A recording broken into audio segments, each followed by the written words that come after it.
Hello there, kangaroos! Welcome back to World of Roocraft. I'm your host Roo, and this is my buddy Boomer. Hello there! No stupid joke this time? Alright.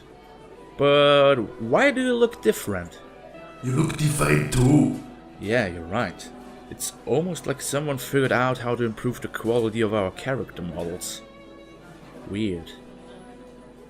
Let's move on. This is episode 22 of our review series on World of Warcraft, and we still have a lot ahead of us. Our adventure in the Eastern Kingdom is far from over. Today, I want to talk to you about the Hinterlands. This level 30 area is another contested zone, and it offers some interesting storylines to us. Are you ready to learn more about it? Yes, learning is fun!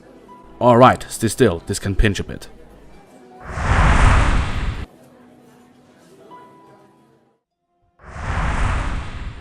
Alright, Boomer, what do you know about the Hinterlands? It's right next to the Highlands. That's an odd thing to point out, but you're right, very good. To talk about the lore and history of the Hinterlands, we have to go back in time to our Blood Elf review. Remember how I told you that the High Elves of Kaltalas fought back the Armani Troll Empire? The Hinterlands were once part of that same empire. After the High Elves and humans wrecked them, the remaining trolls fled to the Hinterlands to recuperate from their losses. Even though they managed to regain some of their numbers over time, the big tribe divided into three smaller tribes: the Vilebranch tribe, the Raventusk tribe, and the Ritterbark tribe. Hey, we saw those guys in the Highlands! That's right, Boomer. You could almost think that I have some kind of structure to this series. Things changed after the War of Three Hammers and the arrival of the Wild Hammer Dwarf clan. That's another callback to a past episode. We already talked about the Dark Iron invasion of Grim Bartol in the Wetlands, so let's keep this short.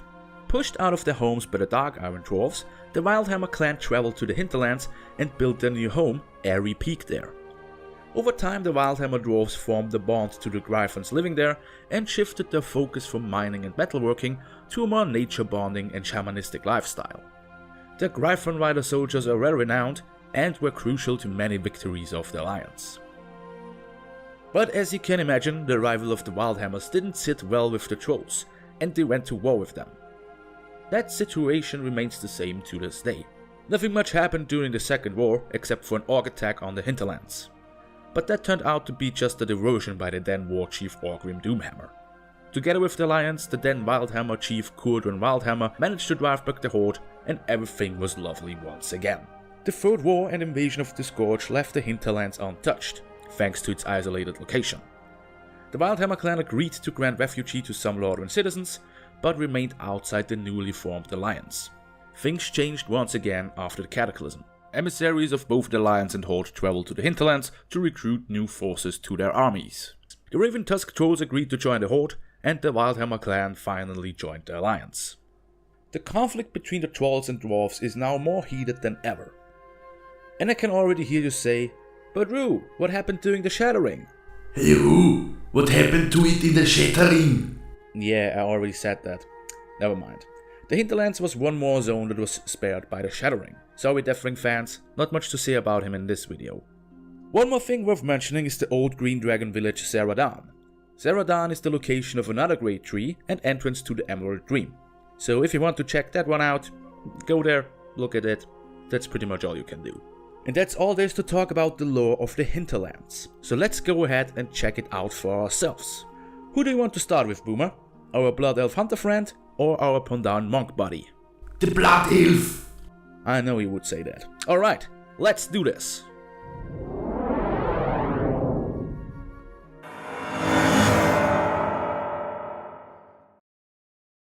Our Horde adventure starts with our new troll buddies, the Raventusk tribe, as we arrive at their village. We get to warm ourselves up by helping Khatum the Angler. Pesky turtles are breaking his fishing lines, and an even bigger turtle ate his premium bait. We quickly take care of the shelled nuisances and move on to bigger tasks. The tribe's chief, Elder Tauntusk, tells us more about the conflict between the Wildhammer Dwarves and the Raventusks. Naturally, he asks us to help them in their fight. You guessed it, we head over to the battlefield, assist our troll brothers and kill the dwarven commander Torna Thunderclaps. Yeah, take that, you beardy bastard! Whoa, someone's invested in the story today. But that's not all we do. Elder Tauntusk tells us about the Skulk Rock, the old hideout of the Tauntusks. He wants us to gather some old supplies and slay a giant goo monster there. Yes! Eat that beer chugging midget! Whoa there! Slow down a bit, Boomer. I think that's kinda racist. Last but not least, we talk to the innkeeper Lard. Yeah, that's his real name. He asks us to retrieve his lunch, which he lost somehow. We find his picnic basket on a small island and are sneakily attacked by a bunch of Vilebranch trolls. This leads us to the Vilebranch trolls' hideout, the old troll temple of Chinta Alor. While we go there, I want to point out how beautiful this area is. I really like the troll ruins scattered around, and the scenery is just beautiful. Just look at those waterfalls. And don't forget the music. You are actually listening to it in the background right now. But back on track.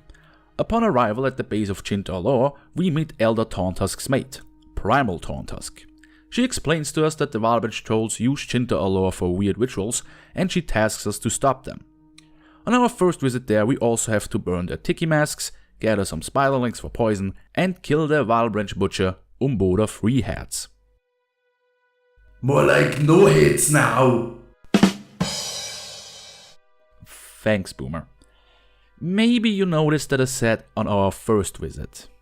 That's right, this is another one of those quest lines that sends you out in the world, just to send you right back where you were after you finished the quest.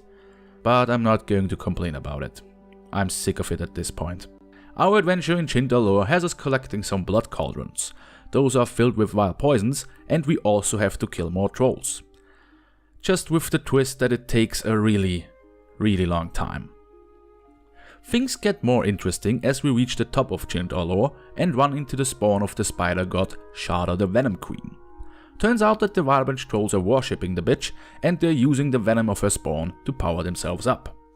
After collecting some of that poison, we are sent right back up to the summit of Chinta Alor to recover a sacred tablet. No big deal. I just have to fight my way through a horde of trolls for the 4th time. Damn you, Blizzard. Hey, it's not our fault. You could have used the teleporter. What? Really? Hey guys, you can actually teleport up there. And here I am, running around like an idiot. Alliance players can actually fly all the way up there. Ooh, are you okay? Yes, we'll just take over for a while, Boomer. I just go to the kitchen and drink some bleach. Alright. So we find the tablet and bring it back. This weird zombie lady tells us to bring it to the Dark Cleric Manal. We find him at the Hiriwata research point. I don't know what to say next. I can't read Rue's notes.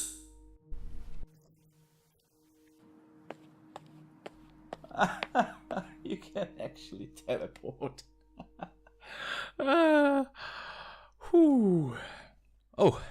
we are already at Hiriwata. Good. So we bring the tablet to Manal, and he tells us the plans the Forsaken have with Shada. They want to summon the spider god to kill it and take its venom to use it as a powerful weapon. Sounds like a good plan to me. And I don't know what's going on over there, but I like it. So we travel the Hinterlands on the search for Shada's Iron Fang and are sent to yet another temple to gather her shell. Oh look, more steps. Great. Can I just teleport up there? The Altar of Zul is our final destination, where we summon the Venom Queen, put her down, and bring home another victory for the Horde. And that only leaves us with the Alliance storyline in the Hinterlands. You guys want to see that part too? Of course you do. So let's head over to our Pandaren friend. Our Alliance story starts out at Airy Peak, where we say hi to our new Wildhammer friends. We get a chance to befriend the local Gryphons by defending them from evil doggies and giving them some food. How come you never feed me? You're a robot. You don't need food. You can't know that. Dude, of course I do. I built you. No, I built you. That doesn't make any sense. As you can probably tell from our banter, there isn't much more going on in Airy Peak. I'm not kidding. That's all you do before you ascend to the Stonefeather outpost. Here we are tasked to kill some turtles and help the Wild Hammers in their fight against the Raventusk trolls. Yeah, kill that troll bastard! Wait, that sounds familiar. No, you're not having a déjà vu. This storyline plays out exactly the same way as on the Horde side, just with your side switched. You even have to go to the Skull Rock to recover some supplies and kill the same goo monster. I wish I could tell you otherwise, but besides the opening quest in every peak, you do the exact same stuff on the Alliance side as you did on the Horde side. Oh, Chinta Alloy is a little bit different. The quests are now handed out by little bearded creatures. Ooh. Besides that, it's the exact same thing. Some of the quests even use the same text. But there was one little thing different during my second time here. I actually met another player who I teamed up with to speed up my progress. That was kinda cool. The only real difference between the Horde and the Alliance storylines is that you don't summon Shadra for a poison on the Alliance side. Instead, you summon her to keep the Horde from getting to her. Let's just ignore that there are Horde forces there when you summon her, and they could easily grab her poison. And don't get me wrong, I'm not really complaining about the quests being similar. It's rather rare that someone plays through the same zone with a Horde and Alliance character at the same time, just like I did. But there is one factor that makes me a little bit mad. You see, there is that big area of Serradane, and you don't even go there during the storylines, either on the Horde or Alliance side. Why didn't Blizzard use it for separated quests? I mean, you can keep the whole Turtle, Skullgrog and Chinta Allure bits in the game. I think those are great for the Horde, but give different ones to the Alliance. You have this whole empty zone that's unused. What are you using it for, Blizzard? And why did you remove the only NPCs from Serradane with the Cataclysm? And there's one more thing that I didn't mention yet. As an Alliance player, you can go to the Keldonil Lodge, one of the few High Elf posts on Azeroth. That's right, there are High Elves fighting for the Alliance here. I don't know about you, but they remind me of a certain different race. Jokes aside, their presence here is another thing that bugs me. And not for the reason you might think. You have these guys who have a long history with the trolls, and what do you do with them? Nothing. Oh, you help them fight off a Forsaken attack. That's it. The rest of your time there will be spent with the Shadra quest line. And you don't even get that quest from an High Elf. And why do we only get 2 quests at every peak? I don't know where I'm going with this rant, I'm sorry. Hopefully they change this with the Battle for Azeroth add-on. But there's one thing that happened during my Alliance playthrough. I randomly picked up this metal egg, which turned out to be a distress beacon. This distress beacon leads you to the OOX-09 homing robot. This robot belongs to a guy named Oglethorpe. He wants us to escort the robot to safety in return for some reward once we come to Booty Bay. But since I'm not planning on going to Booty Bay with that character, I'm not going to do it. No, we have to help her! Her? Yes, please! So that's the only thing really different from our Horde playthrough. We escort a robotic chicken. Goodbye, you beautiful lady. Fly! Alright, let's head home. So that's it, my review of the Hinterlands. I may ran it a little bit earlier, but I still enjoyed my time there. The scenery is great, and the quests can be fun, if you remember that you can teleport in Chinta Allure. If you go there yourself, I would recommend you to do so with a Horde character. Alright Boom, where are we heading to in the next video? Booty Bay! No. My script says we're going to the Western Plaguelands. But I see why you would say that. Tell you what, since you helped me out during my little breakdown earlier, I'll help you out too. Cheeky! Oh no. Yes, you like my rod, don't you? Oh Jesus, that's gross. Show me your eggs. Do it now. See you next time.